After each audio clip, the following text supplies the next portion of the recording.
तो hello students, आप सभी का आपके ब्रजेश राइटर चैनल में मोस्ट वेलकम है।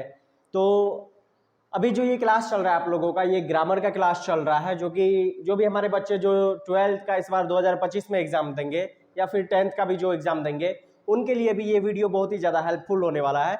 तो वीडियो स्टार्ट करने से पहले आप सभी से रिक्वेस्ट है कि आप लोग मेरे चैनल को, अगर मेरे चैनल पर नए हैं तो मेरे चैनल को सब्सक्राइब करें, वीडियो अच्छा लगे तो लाइक करें और अपने दोस्तों के साथ शेयर जरूर करें, क्योंकि ये वीडियो आपके लिए भी और आपके दोस्त के लिए भी बहुत ही ज़्यादा खास होने वाला है।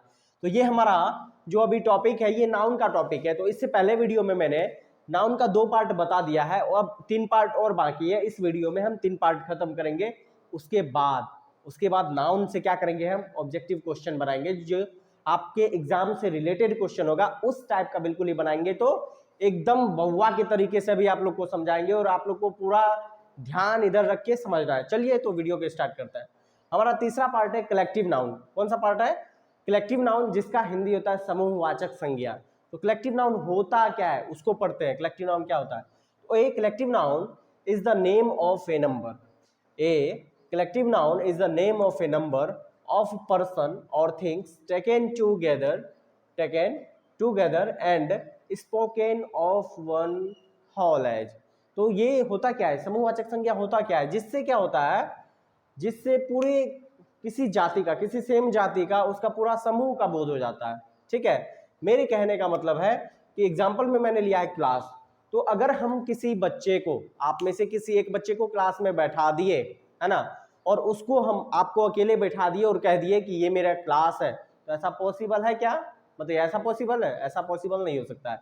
तो क्लास में हम 5-10 बच्चे को जब तक नहीं बैठाते तो उसको हम क्लास नहीं कह सकते हैं। तो इसका मतलब क्या? अगर हम अकेले हैं तो हम कलेक्टिव नाउन हो नहीं हो सकते हैं। अगर मेरे साथ 10-20 है तभी हम कलेक्टिव नाउन होंगे। उसके बाद है क्राउड। क्राउड का हिंदी क्या होता है भैया? क्राउड का हिंदी होता है भीड़। और भीड़ हम अकेले भीड़ नहीं लगा सकते, है ना।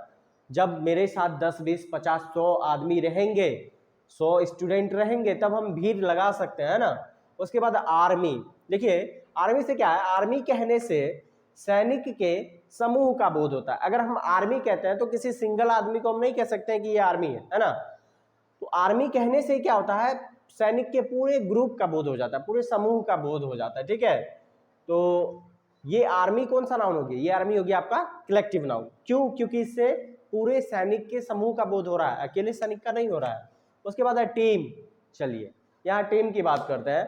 तो आप लोगों को तो पता होगा क्रिकेट में कितना प्लेयर रहता है? 11 प्लेयर रहता है, तो ही उसको हम टीम कहते हैं। और हम अकेले अब फील्ड में उतर गए और हम क्या दिए, मैं तो एक टीम हूँ। तो ऐसा हो सकता है क्या? मैं खुद अकेले टीम हो सकता हूँ? नहीं।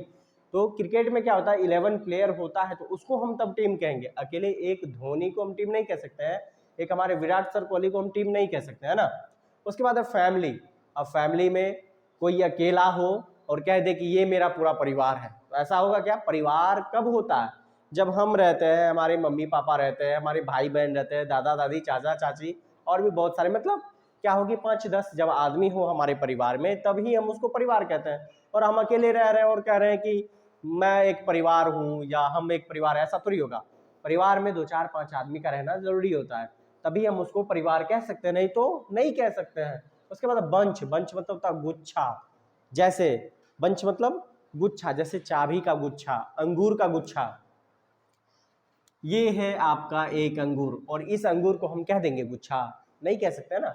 इसमें जब हम 2-4-5-10-20 अंगूर को एक साथ ऐड करेंगे, अब लग रहा है ना गुच्छा, जिसको खाने का बना के खा लीजिए, है ना। तो ये क्या है? हमारा अंगूर का गुच्छा, तब हम इसको कहेंगे गुच्छा। अकेले एक अंगूर को, अकेले एक चाबी को हम लोग गुच्छा नहीं कह सकते हैं।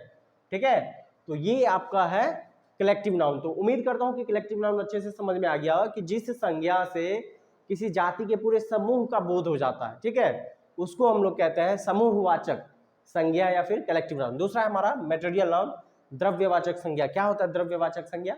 आइए थोड़ा देखते हैं इधर।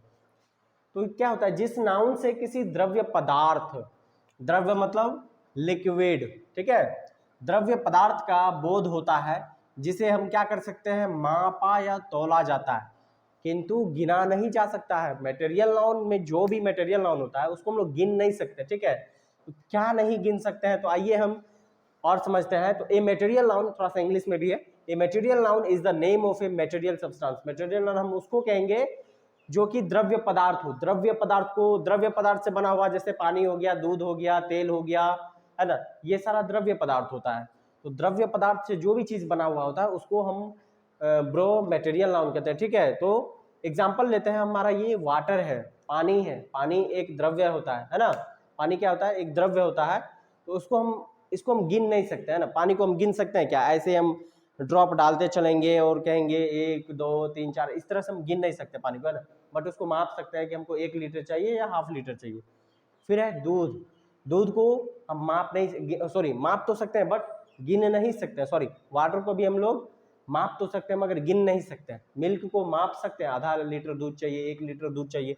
हम दुकानदार के पास जाते हैं तो यही कहते हैं कि हमको ½ लीटर वाला दूध चाहिए, 1 लीटर वाला दूध चाहिए, बट ये कहेंगे कि 5 पीस हमको दूध दीजिए, ऐसा कहेंगे? ऐसा नहीं कह सकते हैं। फिर उसी तरह ऑयल, दुकान में जाते हैं तो कहते हैं भैया हमको 1 लीटर तेल का बोतल दीजिए, है ना। ऐसा तो नहीं कह सकते हमको 2 गो तेल दीजिए, कह सकते हैं क्या? नहीं कह सकते हैं। फिर सोना को भी हम लोग गिन नहीं सकते, माप सकते हैं।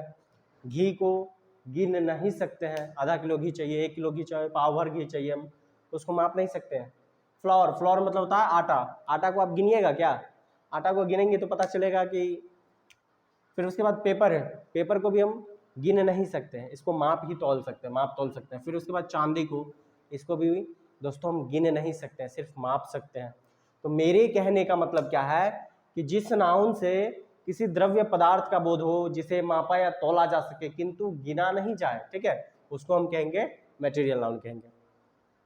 तो उम्मीद करता हूं कि मटेरियल नाउन अच्छे से समझ में आ गया होगा। और इस पर जब हम क्वेश्चन बनाएंगे तो और बौवा की तरह लगेगा, बहुत आसान लगेगा। क्या सर बच्चा वाला चीज समझा रहे हैं, जब क्वेश्चन बनाएंगे तब, है ना। चलिए अब एब्स्ट्रैक्ट नाउन, एब्स्ट्रैक्ट नाउन का हिंदी होता है भाववाचक संज्ञा। इससे नाम से ही बोध हो रहा है, भाववाचक।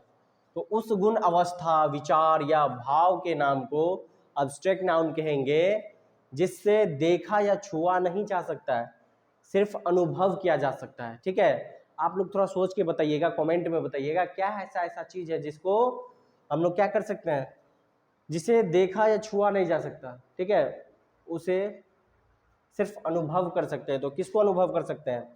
गुडनेस, गुडनेस मतलब अच्छाई, ठीक है। काइंडनेस, काइंडनेस मतलब दयालुता, दयालु भाव। डार्कनेस, अंधेरापन। लव, प्यार। फ्रेंडशिप, दोस्ती। अगर हम कहते हैं कि उसका अच्छाई बहुत बड़ा है, ये सही वाक्य होगा क्या? उसका अच्छाई बहुत बड़ा है, बोलिएगा क्या बोल रहे हैं सर, पागल हो गए क्या आप? उसके बाद काइंडनेस, दयालुता, कि वो जो मेरा दोस्त है ना वो बहुत बड़ा दयालु है, ऐसा कहेंगे क्या? बहुत बड़ा दयालु है, नहीं कह सकते ऐसा बहुत बड़ा दयालु है। उसके बाद अंधेरा को, अंधेरा को हम क्या करते हैं, छू सकते हैं क्या कि अंधेरा कैसा है ना, मुलायम है या हार्ड है? अंधेरे को छू सकते हैं क्या? नहीं छू सकते, है ना। उसके बाद प्रेम, प्यार को हम ये कहेंगे कि हम उससे इतना बड़ा प्यार करते हैं, ऐसा कहेंगे क्या कि हम उससे इतना बड़ा प्यार करते हैं? नहीं कह सकते ऐसा। दोस्ती, वो मेरा इतना बड़ा दोस्त है, 2 किलो का दोस्त है या बहुत छोटा दोस्त है, ऐसा हम नहीं कह सकते, है ना।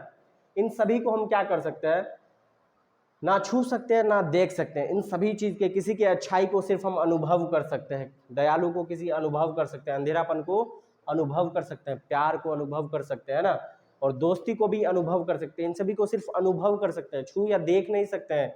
दोस्ती हमारा कैसा है, तीतापन है या मीठापन है या कैसा नमकीन है, ऐसा नहीं कर सकते, है ना। सिर्फ उसको हम क्या कर सकते हैं, अनुभव कर सकते हैं, ठीक है। तो उसको हम क्या कहेंगे, एब्स्ट्रैक्ट नाउन, भाववाचक संज्ञा।